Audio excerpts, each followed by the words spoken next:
Pero for the meantime, countdown muna tayo.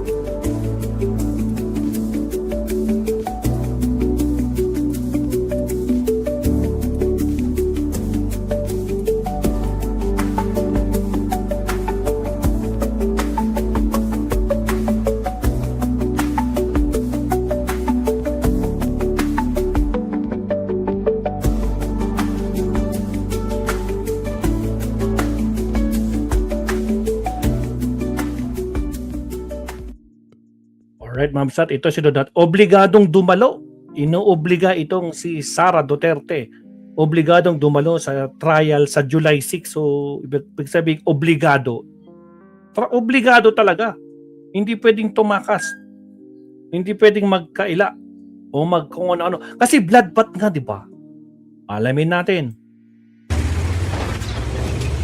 Harang ka agad. Again, sa mga bagong pasok, huwag kalimutang mag-like and subscribe. Kailangang humarap sa Senate Impeachment Court ni Vice President Sara Duterte sa Lunes. Ito ang nakasaad sa inilabas na official notice to appear ng Senado ngayong araw para sa pangalawang Pangulo. Batay sa abisong Yan na ngayon. Ito yung ipapakita ko sa inyo.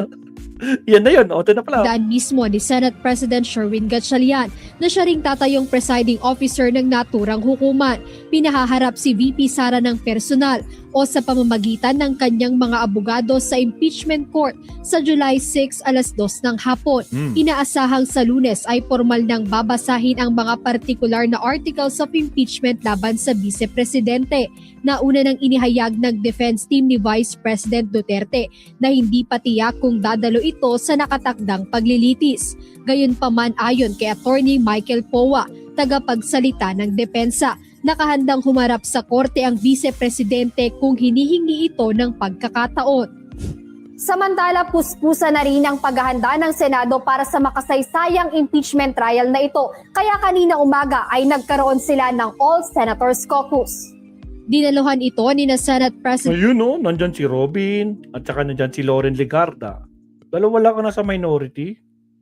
Nyari. Marcoleta. Cayetano siblings. Villar siblings. Nasan kayo? Ha?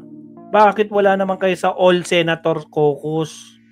Diyos ko pa. Sherwin Gatchalian, Senate President Pro Tempore Vicente Tito Soto III at Senate Majority Leader Juan Miguel Mig Zubiri. Present din sa pagpupulong sina Senator Joseph Victor J.V. Ejercito, Senator Panfilo Ping Lacson, Senator Loren Legarda, Senator Robin Hood Padilla, Senator Erwin Tulfo, Senator Francis Cheese Escudero at Senator Risa Ontiveros. Para kaya sabi kanina, expecting na para nasa one page lang kami lahat, minority, majority. Basta ang pinag-usapan lang namin is all about impeachment. Binigyan kami ng mga documents para to follow yung sequencing. Nagkaroon din ng walkthrough o inspeksyon ng Office of the Senate Sergeant at Arms kasama ang ilang kawani ng Philippine National Police. We're prepared to make sure that the proceedings will run smoothly. Bagamat magiging bukas sa publiko ang paglilitis, limitado lamang handa ang na, maaaring makapasok. Di ba dyan uupo si Sara Duterte? Sa mga napapanood natin sa mga previews, dito nakaupo sila Corona, sila, diba dito nakaupo, nasa hot seat siya. Sa session hall, gagawin ding first come first serve basis ang papayagang umukupa sa 61 upuang ilalaan kada araw sa mga gustong manood ng live. Like yung, di ba? I think the secretary has already released an advisory that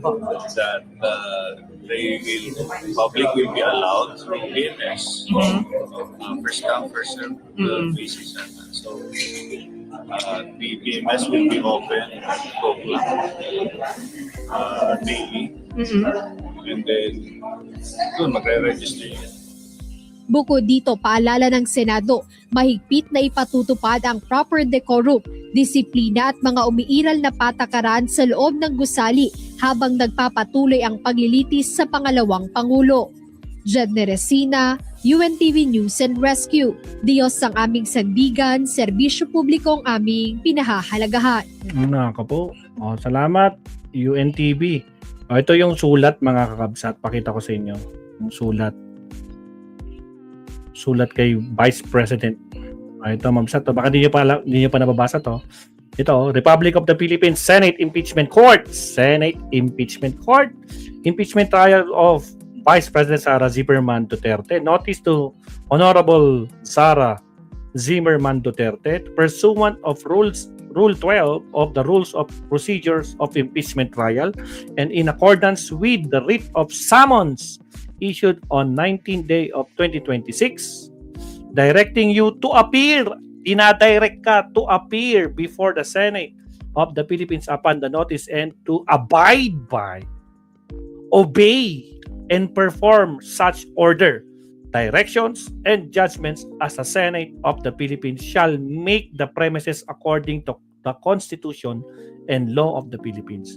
You are hereby notified that trial will be commenced on the 6th day of July at 2 o'clock in the afternoon, and you are further directed to appear on the said date in person or through counsel before the impeachment court at the session hall of the Senate of the Philippines, Pasay City. Okay.